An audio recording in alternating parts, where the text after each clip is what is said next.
بسم الله الرحمن الرحيم الحمد لله رب العالمين والصلاة والسلام على نبينا محمد وعلى آله وصحبه أجمعين أما بعد. So alhamdulillah, continuing with our book Al-Mushawwiq ila al-Qira'ati wa Talab al-Ilm, the motivator to reading and seeking knowledge. The author now starts a new chapter which he has titled باب في ملازمة الكتب حضرا وسفرا.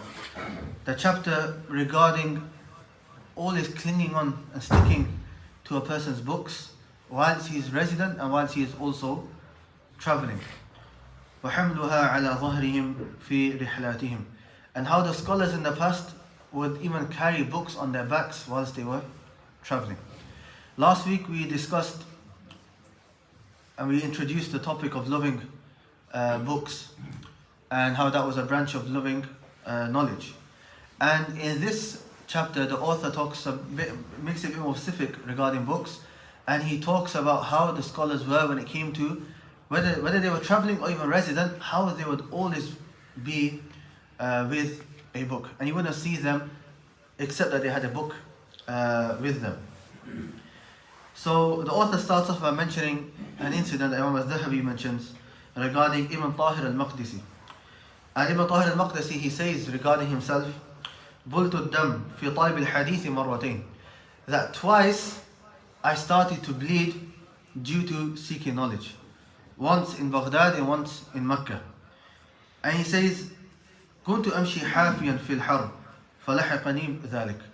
I used to walk, he was so poor that he couldn't even afford sandals.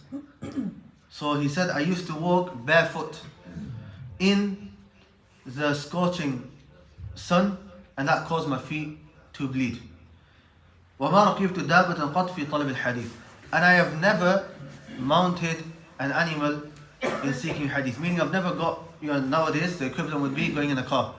Back in those days they would go on camels or horses or donkeys and so on. He said I've never gotten any of these animals, I've always had to walk.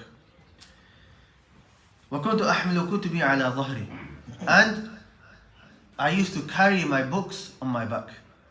I didn't have anyone to carry, couldn't put it on an animal, couldn't do anything like that. I had to carry those books myself on my back. وما سألت في حال الطلب أحدا. And I never asked anybody whilst I was learning for any help.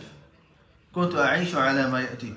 And I used to live with just what would come, day by day, and that's all he had.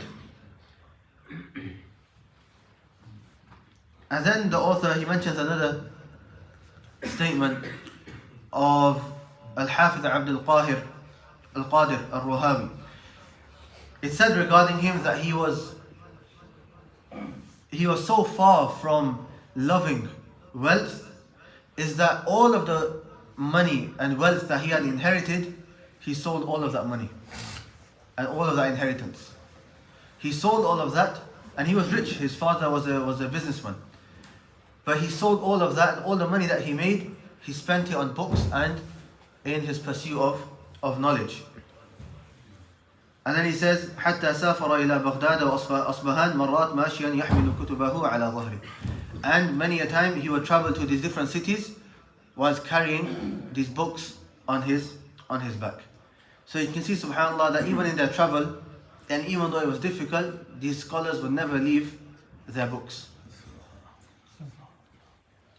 Al-Daghuli, Imam al-Dhahabi narrates regarding Al-Daghuli that he said, أربع مجلدات لا تفارقني سفرا وحضرا. There are 4 books that never leave me whilst I'm resident and whilst I'm a traveler. Then he mentions names of 4 books: كتاب المزني وكتاب العين وتاريخ للبخاري وقليلة ودمنة. So he mentions 4 books, one book by Imam al-Muzani, the other is a book known as Al-Ain, the other is a Tarikh by Imam Bukhari, and the last one is Qalila wa Dimna by Ibn al-Muqaffa'. Point being is that he said, whether I'm traveling or resident, these 4 books, one of these 4 books will always be with me. You see me walking, a book's going to be with me. I'm traveling, that book is with me. Then the author, he mentions the statement of Imam al-Dhahabi, and he's talking about the book of Ar-Rama Hurmuzi, which is known as Al-Muhaddith Al-Fasil. It's a in-depth book in the science of Mustalah Hadith. And he narrates that there was a scholar called As-Silafi, And regarding him he said, كان لا يكاد يفارق كمه يعني في بعض عمره. That this book of Rama Hurmuzi, it would never leave his sleeve, meaning it was always in his hand. Anytime you see him with that one book, 24/7 he would always be with that book. And then the last incident for today is what Ibn Abi Ya'la mentioned in Tabaqat al-Hanabila regarding a scholar called Ishaq ibn Mansur. Ishaq ibn Mansur, he passed away in the year 251, which is only 10 years after Imam Ahmad, meaning he was a contemporary and lived at the same time of Imam Ahmad. So somebody told him that some of these books that you have, these certain issues regarding the opinion of Imam Ahmad, what his opinion was, he's retracted from these opinions.